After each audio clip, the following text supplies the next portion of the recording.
Tem pergunta aí? Tem. A pergunta aqui é o seguinte, professor, se um condutor for suspenso e dirigir, isso é crime? Boa. Essa aí é bem a sua área, né? Existem dois tipos de suspensão, né, Gleides? Existe a suspensão administrativa, que vai aplicar a autoridade de trânsito, e existe a suspensão judicial. Vai lá, o que você consegue desenrolar sobre isso aí? Pegando o gancho de Ronaldo, nós temos aí a suspensão imposta administrativamente. O que seria isso, suspensão administrativa? É a punição aplicada pela autoridade de trânsito, de um órgão de trânsito.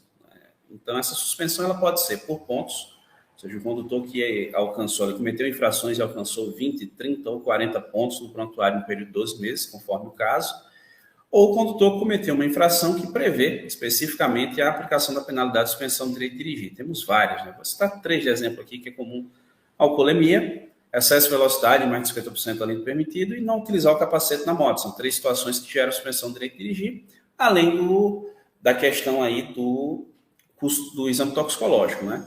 Então vamos imaginar a situação, olha.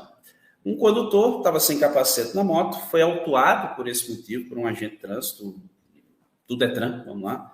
E aí, ele, sendo autuado, foi notificado, fez defesa, enfim, perdeu lá o processo administrativo. A autoridade de trânsito do Detran vai aplicar a suspensão do direito de dirigir, que pode ser pelo período de 2 a 8 meses, tá certo? Vamos imaginar que ele pegou 2 meses de suspensão. 15 dias depois, ele foi flagrado ali, no tempo que ele não poderia dirigir, ele foi flagrado dirigindo. Estava ali pilotando a moto ou o carro, o que quer que seja. Bom, nesse caso, ele está cometendo um crime de trânsito? Não. Por quê? Porque a suspensão do direito de dirigir que ele violou foi imposta administrativamente, ou seja, por um órgão de trânsito. Então, qual a punição seria aplicável nesse caso? Uma nova autuação, dessa vez lá no inciso 2 do artigo 62 do CTB, que é dirigir o veículo estando com o direito de dirigir suspenso. É uma multa que custa R$ 880,41, e o detalhe, abre a possibilidade ali para a aplicação de uma nova penalidade, nesse caso, a cassação do direito de dirigir, a cassação da CNH. Ou seja, ser flagrado dirigindo suspenso, conforme o artigo 263 do CTB, é um motivo para você ter a carteira cassada. E aí um novo processo vai ser instaurado, você pode se defender e tudo mais, mas se você perder, 2 anos de cassação, somente depois de cumprir esses 2 anos é que você pode se reabilitar.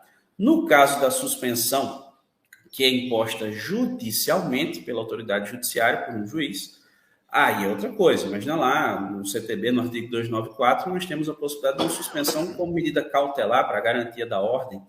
Né? Tem a suspensão imposta como punição, realmente, em decorrência de um crime. Então, vamos imaginar que o juiz determinou sua suspensão e você violou essa ordem judicial, você desobedeceu o juiz e foi flagrado dirigindo. Nesse caso, você está cometendo um crime, porque você está desobedecendo uma ordem judicial. E aí o Código de Trânsito Brasileiro, no artigo 47, prevê o crime de violar a suspensão do direito de dirigir. Tem uma pena prevista de 6 meses a 1 ano de detenção. Esse crime ele atenta contra a administração da justiça. Então você vai responder criminalmente.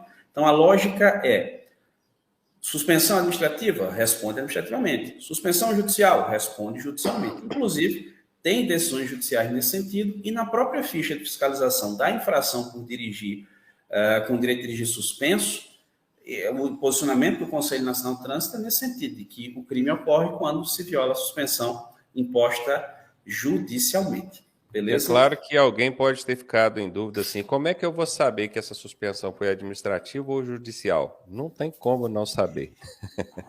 Se um juiz determinar, você vai na presença dele. Você vai lá no fórum, você vai ver o juiz de frente e ele vai te dar a sentença. A sua sentença é uma suspensão de X prazo. Inclusive com um prazo totalmente diferente daqueles prazos da suspensão administrativa. A suspensão judicial, a variação dela vai de 2 meses a 5 anos. Você pode tomar 5 anos de suspensão. Não é pouco tempo, não. E na administrativa, ela pode variar de 2 meses a até 2 anos, né? Se houver a reincidência, até 2 anos ela pode chegar.